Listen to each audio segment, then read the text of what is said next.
அம்மா என்னம்மா இது? இருங்கப்பா, நான் முழு கதையை சொல்லி முடிச்சிடுறேன். கதிர் என்ன ஒரு வாரம் சென்று அதே இடத்துக்கு வர சொன்னாங்க. என்ன கதிர், உங்க வீட்டில் என் குறைய சொன்னீங்களா? சொன்னேன்.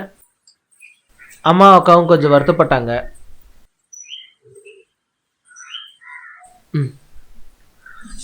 அதன் பிறகு கல்யாணத்துக்கு முன்னாடியே உண்மையை சொல்லிட்டாலே அப்படின்னு சொல்லி அவளை பாராட்டியே ஆகணும்னு சொன்னாங்க.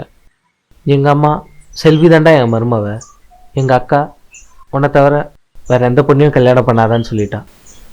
இப்போ நான் சொல்கிறேன், நீ தான் என் மனைவி, இது உன் மேலே சத்தியம்.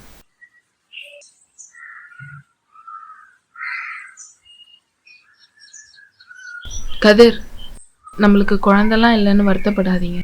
ஏதோ ஒரு அனாதை ஆசிரமத்துல இருந்து 2 குழந்தை தத்தெடுத்து நம்ம குழந்தையா வளர்த்துக்கலாம். இதுல உங்களுக்கு வருத்தம்லாம் இல்லைல்ல? சத்தியமா வருத்தம் இல்லைம்மா. எனக்கு நீ தான் வேணும். நம்ம காதல் சக்சஸ் ஆகணும். நீ சொன்ன மாதிரியே 2 குழந்தைய தத்தெடுத்து நம்ம குழந்தைங்களா வளர்க்கலாம். சரியா?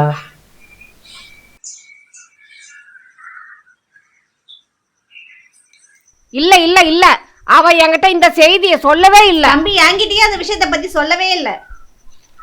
இதுல நான் யாரதான் நம்புறது? இதோ இருக்காரே, இவரே கேளுங்க. நான் காதலிச்சேன். கல்யாணத்துக்கு முன்னாடி எல்லா உண்மையும் இவர்கிட்ட சொல்லிட்டேன். உங்க பையன் பொய் சொன்னதுக்கு என்னால எதுவும் பண்ண முடியாது. உங்க பையனை போய் கேளுங்க. அதே மாதிரி என்கிட்ட வந்து வருத்தப்படாதீங்க. ஹலோ, அந்த மாதிரி நீங்க என்கிட்ட விவகாரத்தும் கேட்காதீங்க. வக்கீலம்மா ப்ளீஸ் ஏஞ்சி நீங்க வெளியே போயிடுங்க. நீங்க உட்காருங்கம்மா. ஏய், நீ சொல்றதெல்லாம் உண்மையாவே இருக்கட்டும், ஆனா அதுக்கெல்லாம் சாட்சி. நீ சொல்றதெல்லாம் பொய்ன்னு சொல்லிட்டு நான் கோர்ட்ல சொல்வேன்.